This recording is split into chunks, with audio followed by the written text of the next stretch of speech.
Voilà, oui, je vais apporter mon grain de sel pour continuer cette intéressante journée, hein.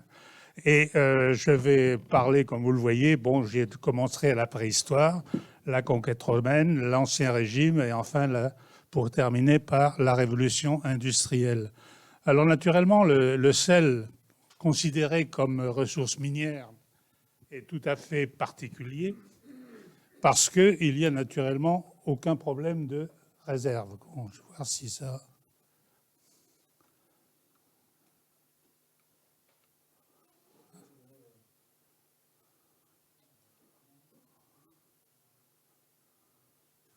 Voilà.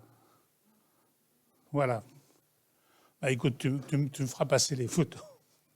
Voilà, alors, vous voyez, naturellement, il y a une ressource inépuisable dans la mer, hein, et j'ai mis ici les lieux de production actuels en France, où vous avez naturellement en bleu tout ce qui est marais salin, tout ce qui est, et qui est réservé essentiellement pour la consommation, disons le sel de consommation courante, et quelques mines, enfin quelques gisements où le sel est exploité par sondage et naturellement avec un bassin principal qui est celui sur lequel je serais amené plutôt à parler, hein, qui est à l'est dans la région de Nancy.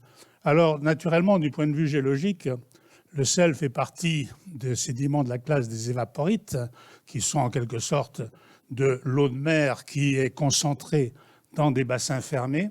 Et le moins qu'on puisse dire, c'est que c'est une ressource qui n'est pas du tout rare à l'échelle européenne et même à l'échelle mondiale. Et vous voyez, vous avez un certain nombre de ces dépôts évaporitiques qui, d'une façon générale, caractérisent la fin des grands orogènes. Alors vous en avez au Dévonien, en particulier en Biélorussie. C'est pas très important comme en surface. C'est la fin de l'orogène calédonien. C'est pas très important en surface, mais c'est très important du point de vue production, parce que c'est en Biélorussie que vous avez une mine de potasse il y a 2 mines de potasse maintenant qui couvrent pratiquement l'ensemble des besoins mondiaux. Il y a la mine biélorusse qui couvre tout ce qui est, je dirais, à l'ouest, enfin de ce côté-ci de l'Atlantique, et une mine au Saskatchewan au Canada qui couvre le reste. Alors ça, c'est la fin de l'orogène calédonien.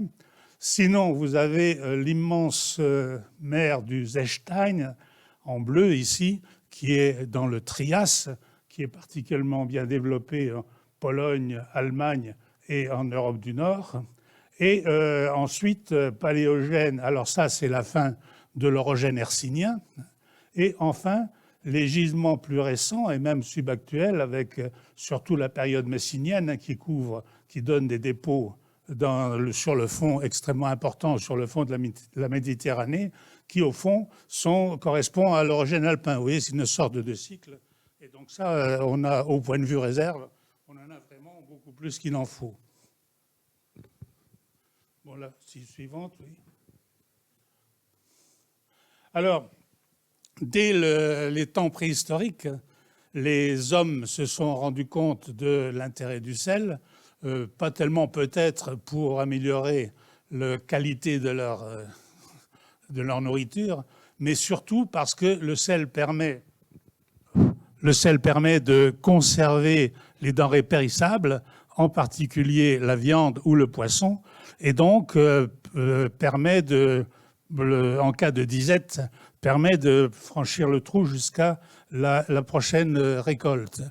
Et donc, dès la fin de l'âge de bronze, au moins 1000 avant Jésus-Christ et peut-être encore bien avant, ils avaient trouvé un moyen de concentrer le sel à partir de sources salées par les techniques du briquetage.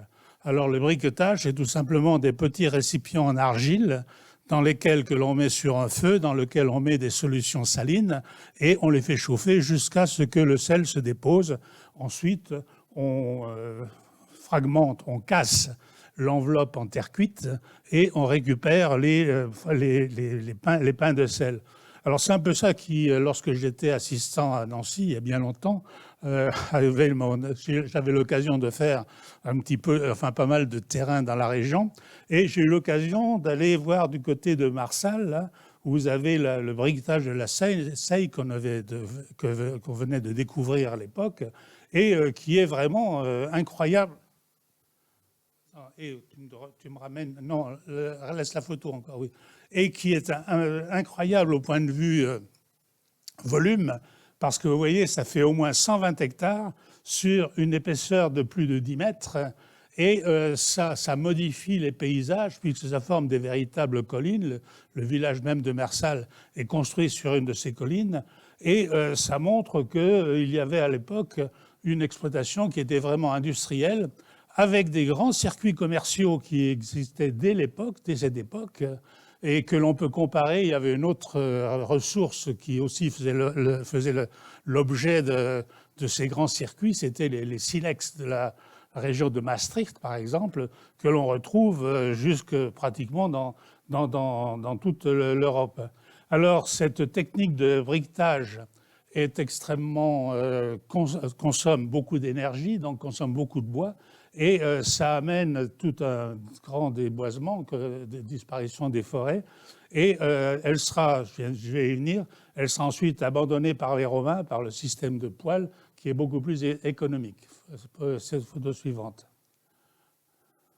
Voilà, alors, dans tous ces sites historiques, il y a un certain nombre de mines qui sont conservées, qui sont arrivées jusqu'à maintenant, avec en particulier, la première, c'est naturellement la mine de Hallstatt en Autriche, que l'on considère comme la plus ancienne mine souterraine au monde, et au moins deux régions qui sont plus que classiques et intéressantes. En premier lieu, la mine de Wieliczka en Pologne, qui est plus qu'une mine, c'est une véritable institution en Pologne.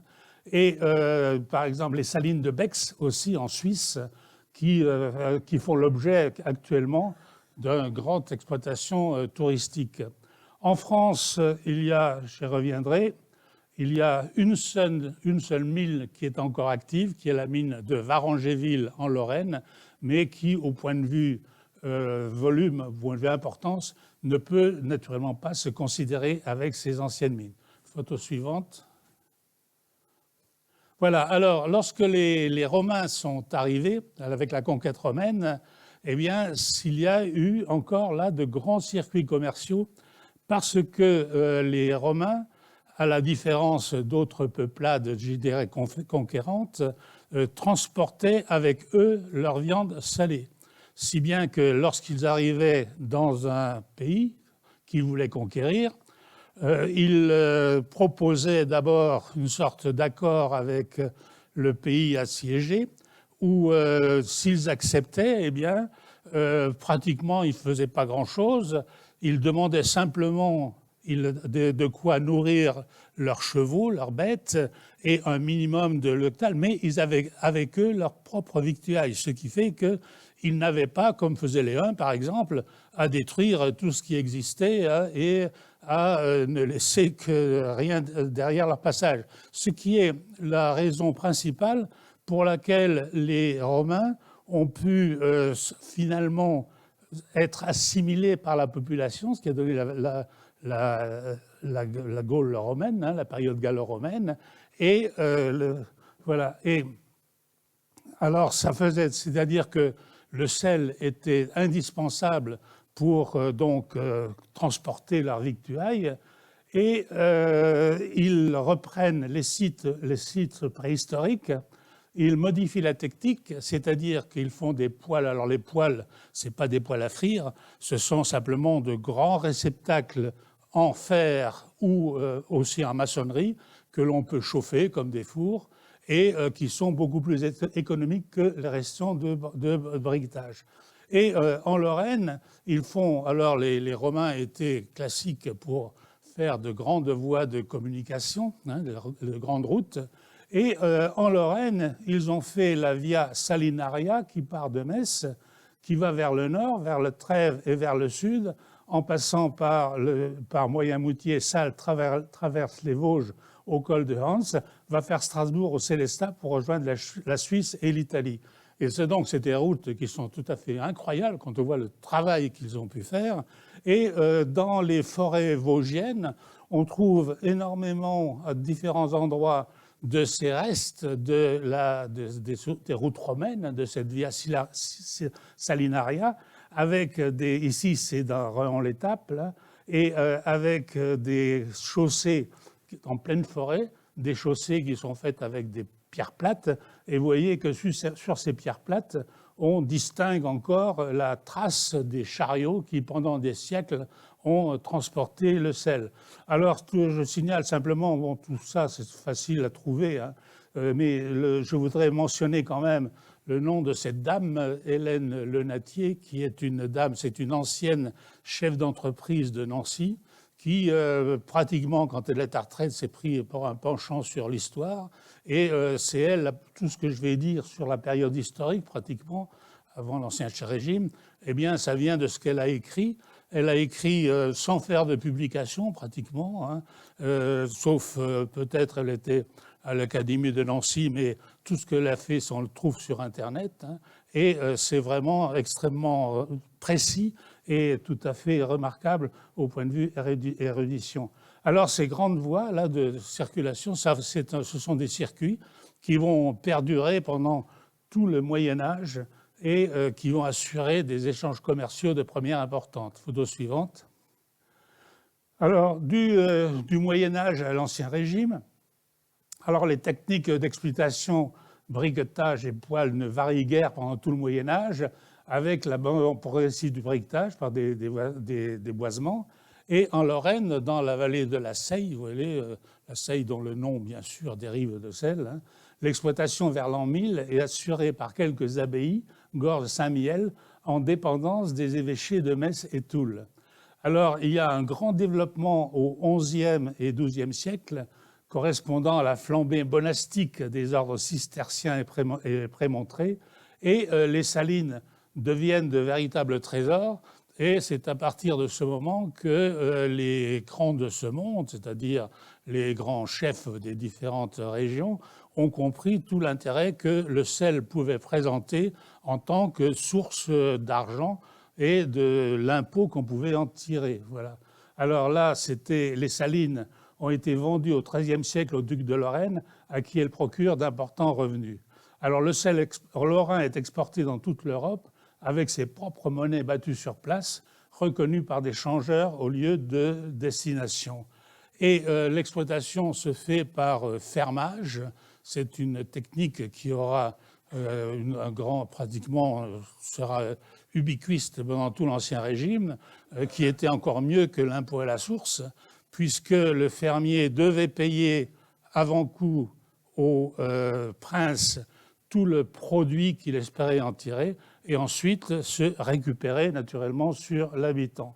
Alors c'était par fermage le monopole des ducs de Lorraine, d'abord sous l'influence, puis autorité et partage avec le roi de France en 1766, c'est-à-dire à la mort de Stanislas, au moment du rattachement de la Lorraine à la France. Photo suivante.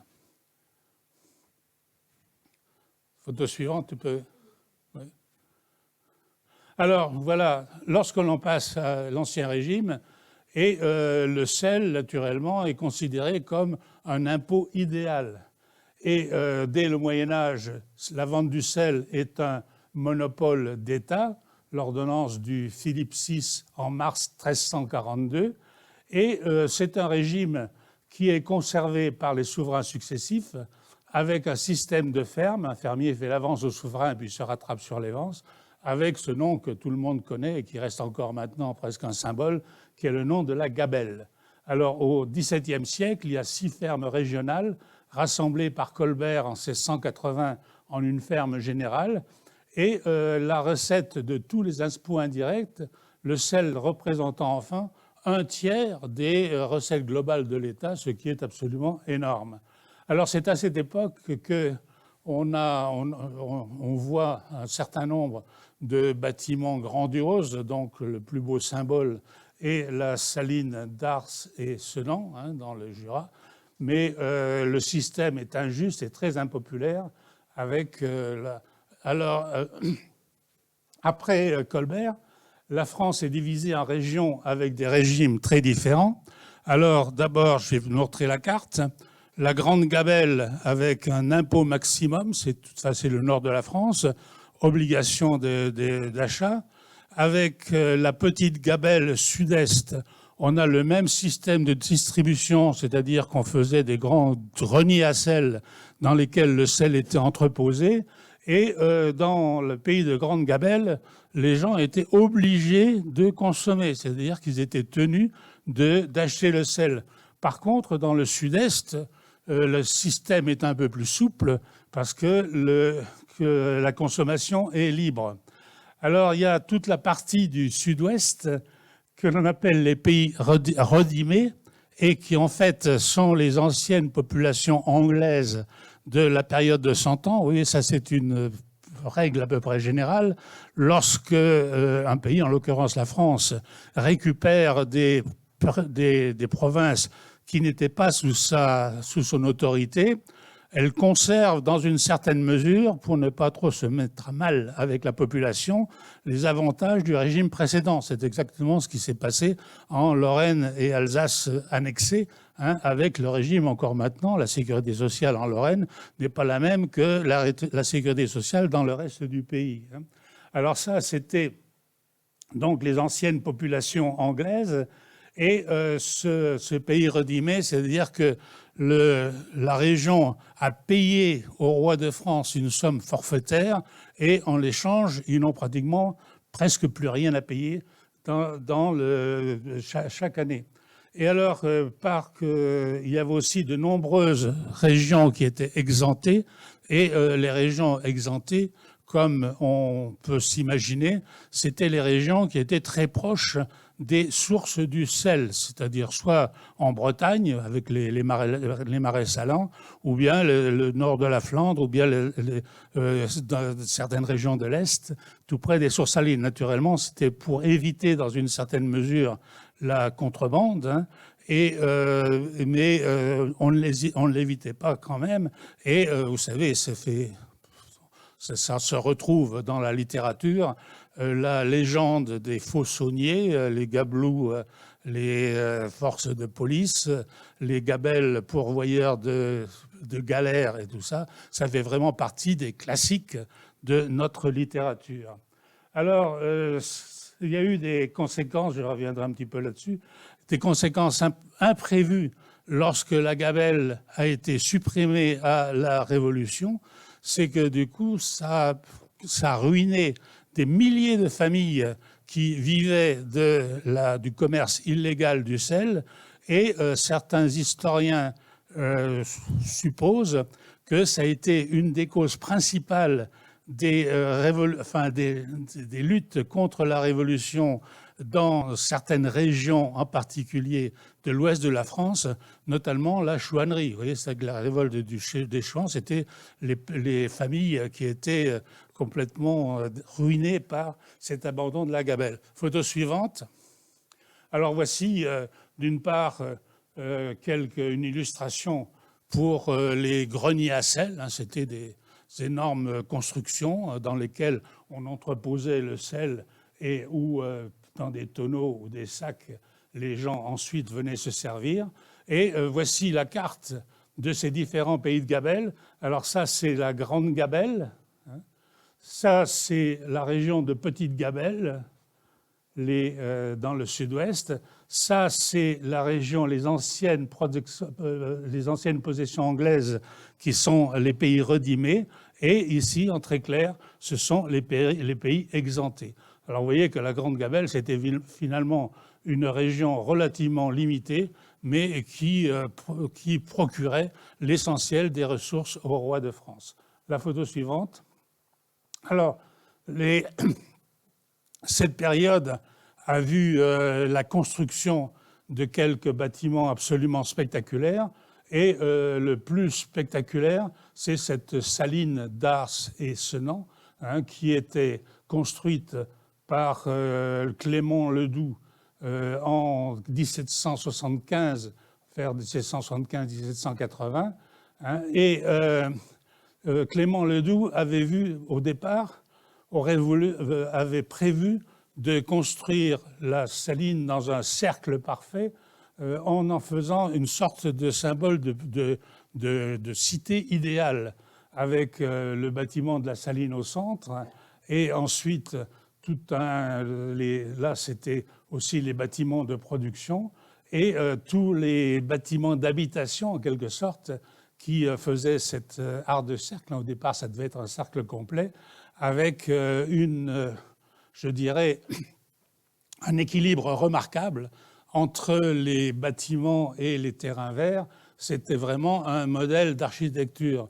Sur le plan technique, c'est beaucoup plus discutable parce que la source du sel c'était des sources salées à Salins-les-Bains, qui est à une vingtaine de kilomètres, et les saumures étaient envoyées jusqu'à la saline par une sorte de canal, un saumoduc, qui n'était pas naturellement impossible à contrôler sur tout son trajet, ce qui fait que c'était la source d'une contrebande absolument incontrôlable.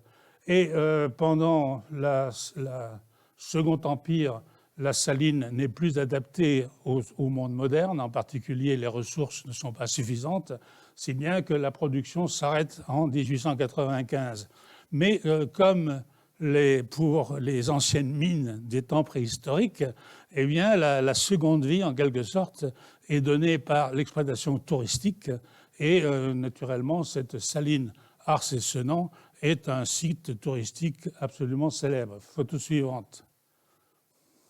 Alors, lors de la Révolution Empire, le système change et l'un des premiers actes de l'Assemblée constituante est de supprimer la gabelle. Vous voyez, c'était vraiment une des requêtes essentielles du terres-État. Mais Napoléon, pas bête, ne va pas perdre une pareille source. Donc la gabelle est rétablie par Napoléon en 1806, puis de nouveau supprimée sous la petite Deuxième République, c'est-à-dire après la Révolution de 1948, et en attendant le coup d'État de Napoléon, donc en 1850. Ensuite, pendant le Second Empire, eh bien, il y a une période assez fluctuante pendant laquelle il n'y a pas d'impôt sur le sel de consommation, mais une taxe sur le sel industriel. Ceci traduit une cale qui était, je crois, de 10 francs par tonne ou quelque chose comme ça. Alors, ceci traduit un abandon progressif du monopole d'État, et c'est à ce moment-là que le sel devient une matière première industrielle. Alors, ce qui est intéressant, c'est que donc ce monopole du sel a été abandonné en France vers 1850, mais certains pays l'ont conservé très longtemps, et par exemple, la Suisse le conserve toujours. Ensuite, en Suisse, la vente du sel est un monopole d'État, les Suisses prétendant que c'est la façon pour eux de contrôler la qualité. Et le monopole en Chine n'a été abrogé qu'en 2017, vous voyez, il y a 2 ou 3 ans, après une période de plus de 2000 ans. Ça, c'est la Chine. Photo suivante. Voilà, alors, à partir de ce moment-là, le sel devient vraiment un minéral industriel. On connaissait naturellement les propriétés chimiques du sel, chlorure de sodium, et les caractéristiques du minéral qui contient le sel, là, halite, depuis pratiquement Romée de Hille et Haüy à la fin du XVIIIe siècle. Et un certain nombre les différences entre acide et base. Et à la fin du XVIIIe siècle, Berthollet avait déjà découvert l'eau de Javel, qui est un hypochlorite de sodium, acide et oxydant, qui a joué un grand rôle dans la salubrité, je dirais, publique. Vous savez que jusqu'à maintenant, c'est ce que Trump proposait d'injecter pour éviter les dommages liés au Covid. Vous voyez, Donc, bon, ceci étant, on s'est rendu compte, et c'est un peu général, qu'il y a les qualités du sel d'un côté, mais il y a aussi ses défauts de l'autre, et que, par exemple, l'eau de Javel, eh bien, cause naturellement des dégâts environnementaux, des dégâts écologiques qui peuvent être considérables. Mais au XIXe siècle, avec l'explosion industrielle, eh bien, le sel devient vraiment une matière première de première importance, avec des applications pour le meilleur, surtout le carbonate et le bicarbonate de sodium, qui est utilisé massivement pour les détergents, pas seulement pour les pastilles pour nettoyer les appareils dentaires ou les petites choses comme ça, mais surtout dans l'industrie du verre, vous voyez. Et il y a donc, là encore, pour le meilleur, mais aussi pour le pire, pour d'une part les pollutions que ça peut considérer. Je passerai sur le fait que le sel est indispensable à la santé, mais il n'en faut pas trop. Et vous savez que maintenant, on commence à dire que comme la civilisation moderne est trop forte consommatrice de sel, il peut y avoir des dégâts importants pour la santé.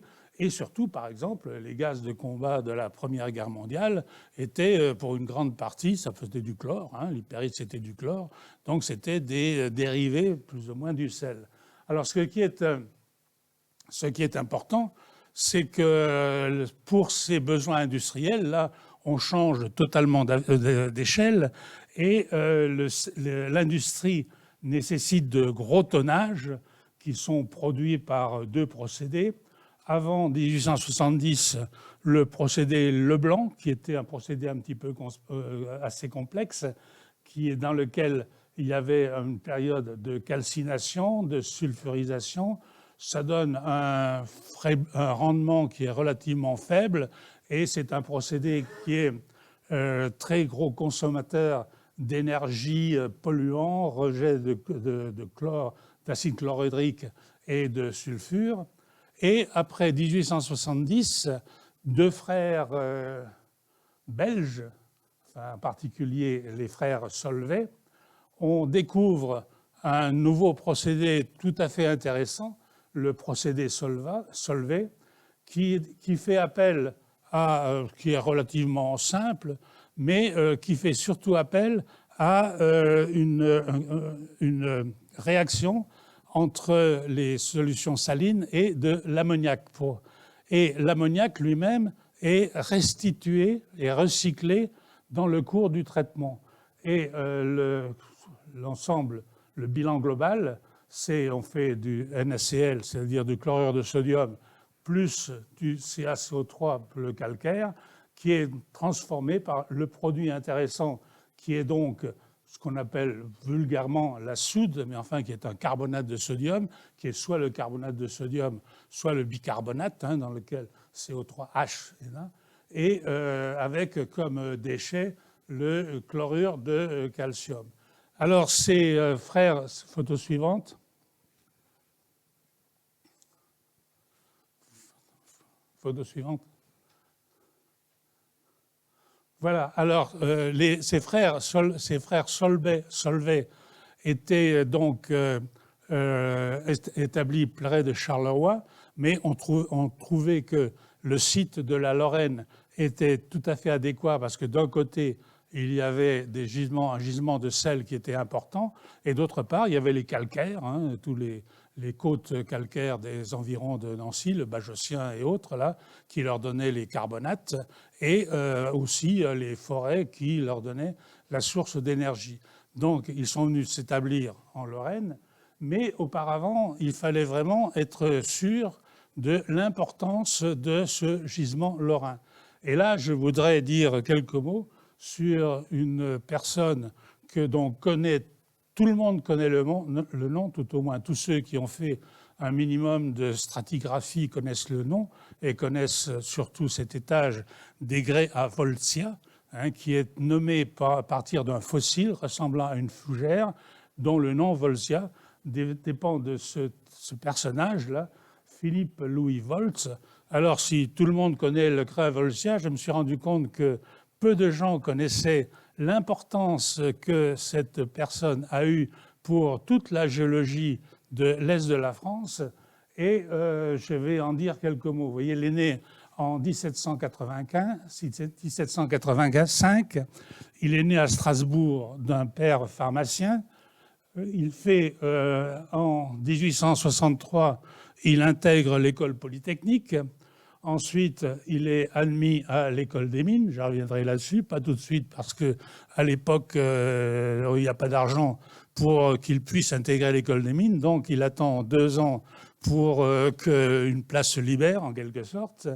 Et entre 1807 et 1814, il va à l'école des mines qui, à l'époque, avait été décentralisée en Savoie à Pesé-Nancroix. On a vu ce matin, à propos des gisements de houille, qu'il y avait eu une école des mines en Sarre, et effectivement, l'ancienne école des mines, celle qui avait de Louis XVI, qui avait été fondée par Georges Balthazar Sage, avait été éclatée en quelque sorte par Napoléon, qui se méfiait un petit peu de cet héritage du royalisme, entre ces deux organismes. D'un côté, les mines, je dirais, métalliques en Savoie, et d'autre part, les mines de charbon en Sarre. Alors, la mine de Sarre, l'école des mines de Sarre a eu ses bâtiments, a eu ses plans, mais pratiquement n'a jamais fonctionné, alors que l'école de Pesé, à Savoie, a parfaitement fonctionné pendant 7 ans. Et là, je vais revenir tout de suite. Alors, l'école des mines, en 1814, revient à Paris. À partir de là, le Vols est nommé au service des mines du Grand Est. Et c'est là où il se passionne de plus en plus vers la paléontologie. Mais il reste quand même un grand géologue de terrain. D'ailleurs, il est plus que probable qu'il a donné un sérieux appui à l'établissement de la carte géologique de France. Et il fait une thèse sur les bélémites, il étudie les terrains salifères de Vic. Disons que c'est lui qui, pour la première fois, fait une étude véritablement géologique de ces terrains. Ensuite, il s'installe à Strasbourg, où il fonde le musée de minéralogie et de paléontologie sur le modèle de l'école des mines de Paris. Et puis, il tombe en disgrâce sous Louis-Philippe à la suite de la Révolution de Juillet, parce qu'il était plutôt du côté des révolutionnaires. Du coup, il est rappelé par le service des mines à Paris, où, entre parenthèses, c'est lui qui va mettre en ordre les collections de paléontologie de l'école des mines de Paris, qui, à certains moments, étaient les premières de France pratiquement, mais qui ont pratiquement disparu parce que la direction de l'école a trouvé que la paléontologie, non, c'était plus d'actualité. Elles ont été envoyées à Lyon, où on ne sait pas trop où elles sont maintenant, et disons, alors que c'était vraiment des collections tout à fait remarquables. Et alors, rappelé à Paris, il y meurt en 1840 et il est enterré au Père-Lachaise. Photo suivante. Alors voici le seul portrait que l'on connaît de Louis Vols. Et ici, c'est l'école des mines de Pesé. Et vous voyez, quand il était admis à l'école des mines après Polytechnique, mais comme c'était toujours, comme on l'a retrouvé par la suite, il n'y avait pas de crédit. D'une part, il doit attendre 2 ans sans solde avant de rejoindre les mines que Napoléon vient d'envoyer à Maurienne. J'étais à Pesé-Nancroix, un petit village en été, et il passait l'hiver dans la ville de Moutier. Et il faisait ça, photo suivante, parce que Napoléon, quand il avait créé cette mine de Savoie, il avait dit, écoutez, je n'ai pas d'argent, mais je vous octroie les revenus d'une mine, qui était un filon argentifère qui se trouvait effectivement à Pesé-Nancroix, un filon de galène argentifère qui n'avait jamais été rentable et qui était abandonné depuis 1792. Et il envoie pour mettre en œuvre ce filon, son meilleur agent, je dirais, qui était Jean Godefroy Schreiber, un véritable génie de la mine métallique, qui était un élève de Werner et qui va à Pesé-Nantes-Croix, qui trouve une méthode d'exploitation qui s'est avérée être parfaitement rentable, puisque lorsque, en 1814, quand l'école est revenue sur Paris, non seulement les élèves et les professeurs avaient pu subsister, mais il y avait assez d'argent en caisse pour payer le déménagement sur Paris, mais seulement pour les matériels et les échantillons, puisque les élèves sont revenus de Savoie à Paris à pied. Voilà. Et Vols devient le protégé de Schreiber, parce que tous les deux étaient naturellement germanophones, Vols de Strasbourg et Schreiber lui-même qui était allemand. Et donc, Schreiber en fait en quelque sorte son élève favori.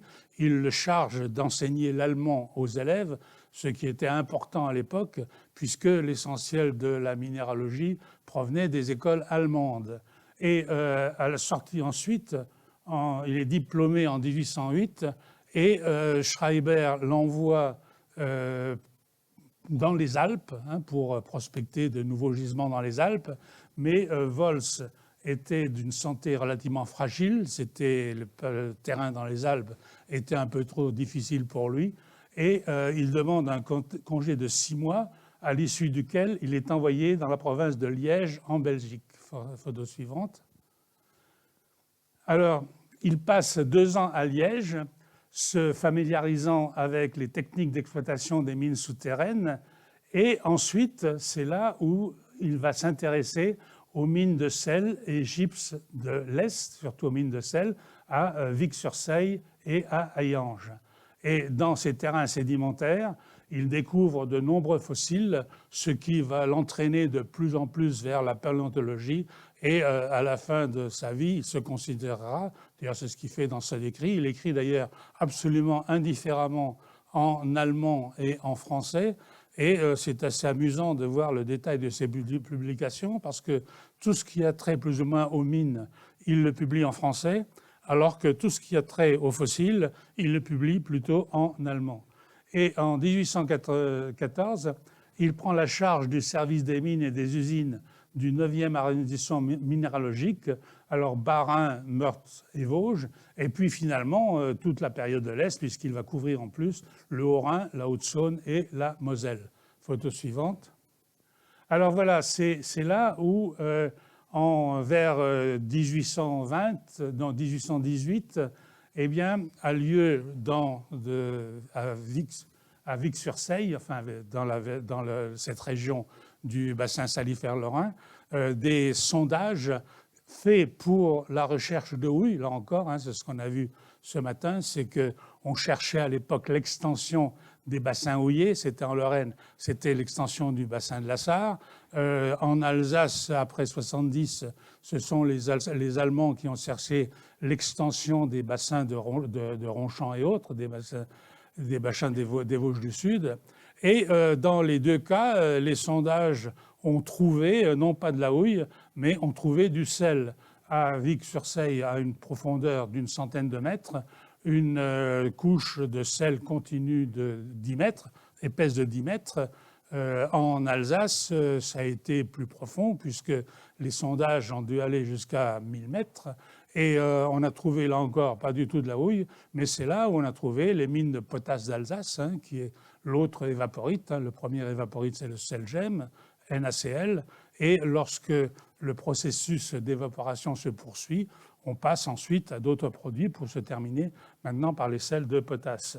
Alors, on a creusé, à partir de ce sondage, on a creusé une mine, une petite mine, dont la paternité est revendiquée par Louis Cordier, inspecteur au corps des mines. Et ça, c'est un peu les problèmes de rivalité interne au sein du corps des mines. Mais on peut dire que le véritable inventeur, en quelque sorte, de cette mine qui n'aura pas trop d'existence parce qu'on se rendra compte bien vite que le moyen d'exploitation le plus simple est non pas d'ouvrir des mines, mais simplement de faire des sondages et de récupérer les saumures, hein, de procéder par dissolution. Et on peut dire que le véritable inventeur est véritablement ce Charles Louis Volz. Photo suivante. Voilà. Alors, situé à faible profondeur, 50 à 200 mètres, facilement exploitable par sondage ou mine, le gisement lorrain fait l'objet d'une intense exploitation dès le milieu du XIXe siècle. Au total, il y aura plus de 300 concessions accordées sur 3 secteurs. Au nord, Sarralbe, au centre, tout le pays du Saulnois, Dieuze et Château-Salins, au sud, les vallées de la Meurthe et du Salin, Rosières-aux-Salines, Varangéville et Dombasle.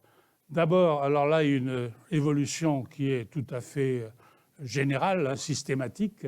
D'abord, il y a une multitude de petits exploitants et ensuite, les exploitations sont pratiquement absorbées par quelques grands groupes spécialisés pour l'un dans le sel alimentaire, mais au tonnage, ça reste minoritaire, et surtout dans l'industrie chimique pour ce qu'on appelle vulgairement de la soude, c'est-à-dire essentiellement le carbonate de sodium. Alors, ces grands groupes décentralisent leur production, traitent aussi des matières importées à bas coût, ce qui entraîne la fermeture progressive des secteurs nord et centre. Alors, c'est les secteurs nord et centre du gisement lorrain, hein, Salarbe, Sarralbe et le Saulnois, là, de Dieuze et Château-Salins. Et actuellement, seul le secteur sud résiste, avec quelques usines qui comptent parmi les plus grandes d'Europe. Photo suivante. Alors, voilà actuellement où se trouvent les centres d'exploitation du sel en France. Vous avez naturellement, et dans les pays limitrophes, on peut dire, hein, alors vous avez 3 types de produits, en quelque sorte. Le sel igné, celui qui est produit par chauffage des saumures, par des sondages et chauffage des saumures. Une seule mine de sel-gemme à Varangéville. Et d'autre part, là en jaune, ce sont les centres où il n'y a pas tellement la production, mais surtout l'élaboration des différents produits. Alors actuellement, il y a donc la seule mine de Varangéville qui reste ouverte, dont on annonce périodiquement la fermeture. Lorsque, là encore, j'étais à Nancy dans les années 60-70, on allait fréquemment à visiter la mine de Varangéville et dès cette époque, on nous annonçait que chaque année, la mine devait fermer. Et finalement, elle a été sauvée pour 2 raisons principales. D'une part, pour produire, quand c'était nécessaire, des grandes masses de sel pour le salage des routes, et d'autre part, parce qu'il y avait une demande de blocs de sel qui est difficile à obtenir par les autres procédés et qui est surtout réclamée par les agriculteurs pour mettre dans leurs champs. Vous savez, dans leurs champs, les animaux sont friands de sel, avoir des sangs, et là, c'est ça qui a sauvé la mine de Varangéville. Alors actuellement, alors voilà, cette mine, c'est une exploitation, c'est très facile de faire l'exploitation du sel dans les couches qui sont relativement continues, et avec l'exploitation par chambre et pilier, hein, avec des appareils qui sont moins spectaculaires que pour les autres mines, mais qui de plus en plus suivent la technique moderne. Et de plus en plus, comme dans les autres sites historiques, eh bien, on essaye de valoriser ces mines de sel dans un but touristique. Et je ne sais pas où c'en est maintenant avec ces périodes de confinement, mais la ville de Varangéville fait de timides essais pour ouvrir la mine aux visites touristiques, mais ça n'a rien à voir avec les grands sites comme ceux de Hallstatt ou surtout de Wieliczka. Photo suivante.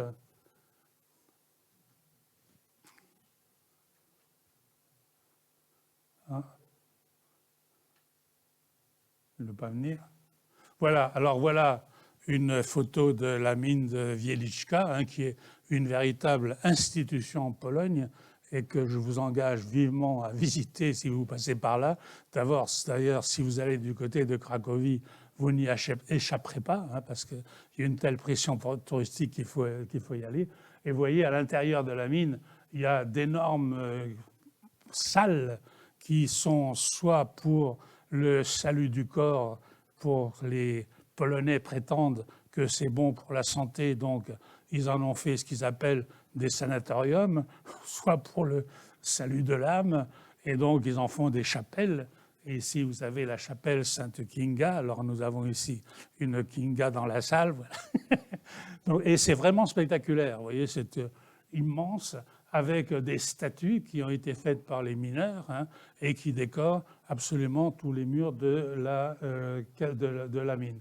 Alors, heureusement, les Français ont évité la tentation de récupérer ces mines de sel qui apparemment sont des endroits extrêmement secs et extrêmement sains. Naturellement, dans le sel, il ne peut pas y avoir des infiltrations d'eau pour entreposer des substances plus ou moins dangereuses, en particulier les résidus de l'industrie nucléaire, vous voyez. Et ce que n'ont pas fait d'autres pays, en particulier les Allemands, qui s'en mordent les doigts parce qu'on avait l'impression qu'il suffisait de mettre les barils de déchets nucléaires dans des mines et puis de les oublier.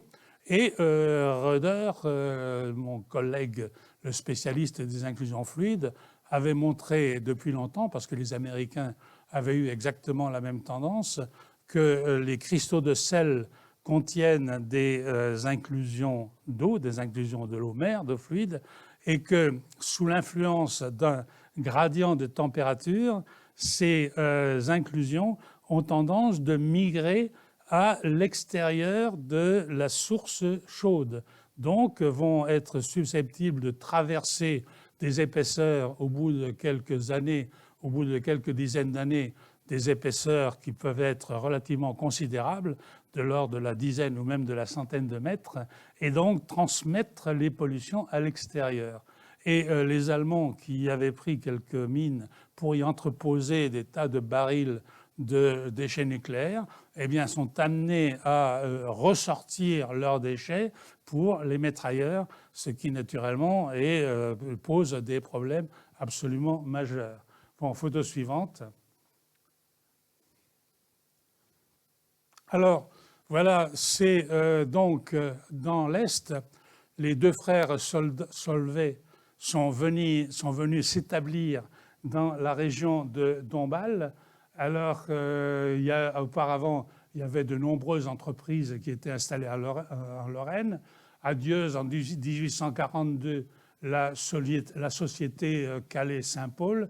Et de plus en plus, ces sociétés de production de sel deviennent des usines chimiques. Se passe un petit peu, en gros, ce qui s'est fait pour la houille. Vous voyez, par exemple, la Carlin, eh bien, ça vient toutes ces usines de traitement de ces matières minérales deviennent des usines chimiques.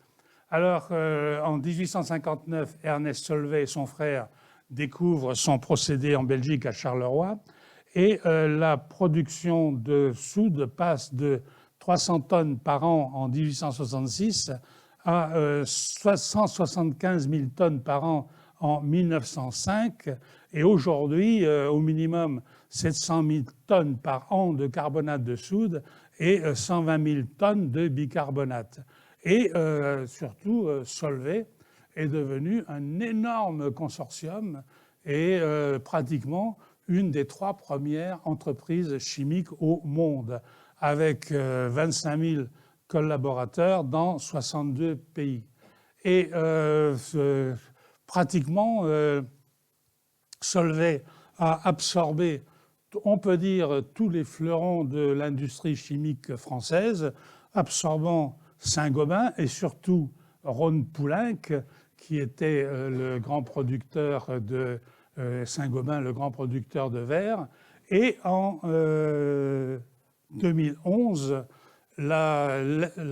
l'ex-compagnie des terres rares qui faisaient partie de Rhône-Poulenc, qui s'appelait Rhodia et qui a été absorbée par Solvay. Avec d'ailleurs une... donc c'est vraiment le premier chimiste de France, mais on peut dire l'un des tout premiers chimistes au monde. Et l'absorption par Rhodia a été intéressante parce que Solvay, depuis l'origine et encore maintenant, était resté une entreprise familiale. C'est-à-dire que le capital de Solvay, à 51%, est encore aujourd'hui possédé par les descendants de la famille Solvay. Ils sont 3000 actuellement, hein, et ces descendants ont interdiction de vendre leurs actions. Ce qui fait que Solvay, la famille Solvay, est garantie de conserver la majorité au capital. Ce qui est pour cela d'ailleurs que ces actionnaires sont beaucoup moins intéressés par la hauteur, la valeur de l'action que par les dividendes qui sont versés chaque année. Voilà. Et la fusion avec Rhodia est intéressante parce qu'il faut bien dire que au moment où le Solvay a absorbé Rhodia, les deux entreprises étaient plus ou moins en crise. Avec, du côté de Solvay, il y avait quand même une direction, un management qui était un petit peu traditionnel, pour ne pas dire plus. Et que, par contre, Rhodia, qui était passé par des moments difficiles, avait un management beaucoup plus actif. Alors, dans la fusion, il était dit que le prochain directeur, au moment de la fusion, il y avait un directeur qui était issu de Solvay, et que le prochain directeur devait être issu de Rhodia, c'était Clamadieu, hein, qui actuellement est le président d'Engie, enfin qui est revenu maintenant en France. Et ce management, non seulement a permis le redressement de Solvay, mais on peut dire que actuellement, l'essentiel des cadres dirigeants de Solvay, qui d'ailleurs maintenant est dirigé par une franco-marocaine, par une dame franco-américaine, eh bien l'essentiel de ces cadres dirigeants proviennent de Rhodia. Donc vous voyez, c'est une sorte d'absorption qui joue que l'absorbé devient l'absorbeur en quelque sorte. Mais enfin, c'est une firme qui va vachement bien, qui va tout à fait bien. Alors, ce que je voudrais dire, c'est que ces frères Solvay ont joué un grand rôle, c'était des mécènes tout à fait éclairés, qui ont joué un grand rôle dans le développement de la science, en particulier de la physique et de la chimie, et surtout en Lorraine, ils ont joué un grand rôle dans le développement de l'université de Nancy. En effet, l'histoire est bien connue, hein, c'est que lorsque la Lorraine, après la guerre de 1870, lorsque l'Alsace-Lorraine a été annexée, la frontière française est passée du côté francophone, donc est passée du côté de Nancy, et l'université traditionnelle, qui était l'université de Strasbourg, est a été allemande. Ce qui fait que d'ailleurs, les Allemands, immédiatement, ont fait le maximum pour donner aux villes annexées, que ce soit Metz ou que ce soit Strasbourg, eh bien, à la fois des bâtiments spectaculaires, hein, il n'y a qu'à aller voir la gare de Nancy ou bien la gare de Metz, pardon, ou quelques bâtiments de Metz, et d'autre part, ils ont appelé à l'université de Strasbourg leurs meilleurs spécialistes, en particulier en géologie Rosenbusch, qui était de Tübingen, ensuite Göttingen, qui était vraiment la grande figure allemande. Et c'est pour cela que Rosenbusch a fait ses études sur le métamorphisme dans de l'eau, voilà, et a fait les études classiques que l'on connaît. Alors, d'un autre côté, les Français ont trouvé qu'il fallait faire le contrepoids à cette université de Strasbourg, et c'est là qu'ils ont fondé l'université de Nancy. Et les frères Solvay ont joué un grand rôle pour aider cette université de Nancy, en particulier en fondant directement avec le recteur de l'université de Nancy l'école d'électricité et de mécanique. Vous voyez, il y a 5 écoles d'ingénieurs à Nancy, et il y a au moins 2 écoles. D'une part, l'école d'électricité et de mécanique et bien sûr l'école de chimie, qui ont été extrêmement fortement soutenues et subventionnées par les frères Solvay. C'est une des raisons pour lesquelles l'école de l'université de Nancy a encore jusqu'à aujourd'hui gardé une signature tout à fait marquée sur le plan scientifique. Ils n'ont rien donné pour la géologie, parce que l'école de géologie n'existait pas encore. Elle ne sera fondée qu'après la guerre de 1914. Mais enfin, voilà, photo suivante. Photo suivante. Alors voilà, ils ont encore maintenant, à Dombasle, ils ont ils ont fondé l'usine Solvay de Dombasle en 1873. C'est la première usine Solvay à l'étranger, avec une superficie de 50 hectares, spécialisée dans tout ce qui est le carbonate de soude et le bicarbonate, et un acteur majeur de l'économie lorraine. Alors ça reste encore actuel, hein, puisque tout à fait récemment, Solvay vient de décentraliser tous ses secteurs, tout son domaine de recherche de l'industrie minérale qui était, qui était à Bruxelles. Eh bien, ils viennent de tout ramener sur Dombasle. Vous voyez, ils viennent de tout ramener sur Dombasle. Alors naturellement, là, je n'ai pas trop parlé, mais c'est bien beau, comme tout produit industriel, il y a d'une part l'aspect positif qui est la ressource, mais l'aspect négatif qui sont les pollutions que ça entraîne. Fort heureusement, pour les mines de sel ou même pour les sondages, on travaille sur des volumes qui, à l'échelle, je dirais, du gros matériel, enfin du gros presse, restent relativement limités.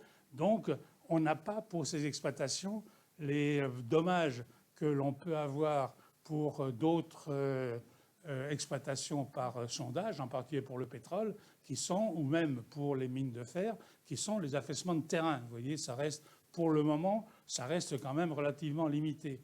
Par contre, il existe un rejet majeur qui est le sous-produit du procédé Solvay, qui est la production de millions de tonnes de chlorure de calcium, dont on ne sait pas trop quoi faire. On a trouvé une petite utilisation pour le mettre un petit peu sur les routes, parce que ça fait fondre la glace plus rapidement encore que le chlorure de sodium. Mais le problème est encore pire, parce qu'on ne sait plus quoi faire après de la pollution par les seaux. Et alors, si vous passez par là, vous verrez que le long de la Meurthe, il y a Solvay qui a créé d'énormes bassins de rétention, enfin des choses absolument gigantesques, qui sont pratiquement juste le long de la rivière. Et ils sont pratiquement à ciel ouvert, et ce n'est pas dit ouvertement, mais ce qui se passe tous les 10 ans, c'est qu'il y a une crue majeure qui fait que tous ces bassins sont emportés par les crues, et que tout ça va se retrouver sur la Moselle, la Meuse et le Rhin, et va jusqu'à la mer du Nord. Et on a vu quand même que ces chlorures de calcium de Dombasle étaient l'une des sources majeures de la pollution du Rhin. Vous voyez. Et ça, je dois dire, le problème reste entier, parce qu'il y a de tels tonnages qu'on ne sait vraiment pas trop quoi en faire. Alors voilà, je fais une photo suivante. Je crois que j'ai encore une photo là, derrière. Alors, là, je ne pouvais pas manquer de montrer cette photo célèbre, parce que les frères Solvay sont non seulement des mécènes pour la Lorraine, mais encore beaucoup plus des grands mécènes pour la physique du 19e et surtout du 20e siècle. Et ce sont eux qui ont organisé tous les 3 ans ces célèbres congrès Solvay, hein, qui, dans la période, dans l'entre-deux-guerres, drainait absolument tout ce qui se faisait de mieux sur la physique moderne de l'époque. Hein. Et alors, vous avez cette photo absolument célèbre du congrès de 1927, hein, où vous avez ici, au centre, c'est Einstein qui trône, parce que naturellement, c'est le génie. À gauche, alors tout ça, tout ce que vous avez, tous ceux qui ont des étiquettes, ce sont ceux qui ont eu ou qui auront le prix Nobel. Vous voyez qu'il y en a quand même 29 sur, je crois qu'ils sont 37 au total, et il y a quand même 29 prix Nobel sur le coup. Hein. Et sans compter ceux qui sont... Alors ici, c'est Lawrence, hollandais, là, qui avait son bureau, son laboratoire au musée Taylors de Haarlem, hein, et qui a été le premier président des premiers congrès Solvay, hein, dont les travaux sont à l'origine de la relativité restreinte d'Einstein, Madame Curie, naturellement, Planck, Bragg, ainsi de suite. Ici, c'est Hans Kramers, le père, pour ceux qui connaissent, le père de Jan Kramer, hein, géochimiste isotopique que vraiment j'ai bien connu. J'ai aussi connu son père, d'ailleurs. Et ici, vous avez le grand, c'est Auguste Piccard, hein, le Suisse qui est de la stratosphère. Ici, vous avez Paul Langevin, hein, qui n'a pas eu le prix Nobel avec sa petite moustache, mais qui, à l'époque, avait ses problèmes internes avec sa liaison supposée avec Marie Curie, ainsi de suite. Et tout un ensemble, vous voyez, de personnalités, absolument. Alors, ces congrès se continuent, hein, il y en a toujours, hein, tous les 3 ans, mais naturellement, à une période récente, ces congrès sont beaucoup moins marquants qu'ils n'étaient à l'époque. Voilà, je crois que c'est terminé, là, la photo suivante. Voilà. Donc.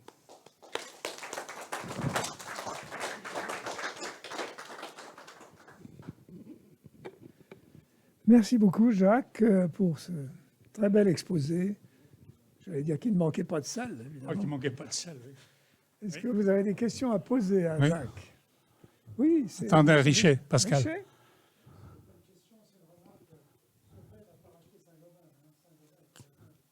Oui, d'accord. Ouais. Mais il a racheté Ron Poulenc, oui. Oui, merci pour la qualité de votre exposé. Oh, c'était simple. Hein. Oui, simple, mais bien agréable. D'autant que je connais autour de Nancy le Grand Est assez bien, pour une bonne raison. C'est que depuis au moins 20 ans ou 25, je vais à Sainte-Marie-aux-Mines. Oui. Il se trouve que je suis collectionneur. Hein. Bon. Alors, moi aussi. Hein. Vous aussi. Vous n'avez pas parlé de la halite. Oui. Voilà, bon. Bah, écoutez, je m'excuse, j'avais pas. Si j'avais eu d'abord l'exposé de M. Méliès, je crois que j'aurais plus insisté sur la partie minéralogique. Hein, et non seulement j'aurais parlé de la halite, j'aurais parlé aussi des autres minéraux, et j'aurais parlé aussi de tous les cristaux. Alors là, puisque vous me le dites, attention, parce que vous êtes reparti pour un tour. Hein, ce qui est intéressant, c'est que c'est simple, hein, c'est donc la halite, chlorure de sodium, mais c'est quand même un minéral qui est extrêmement intéressant parce qu'il est normalement incolore, mais il se colore en différentes couleurs et en particulier en bleu par irradiation. Voyez.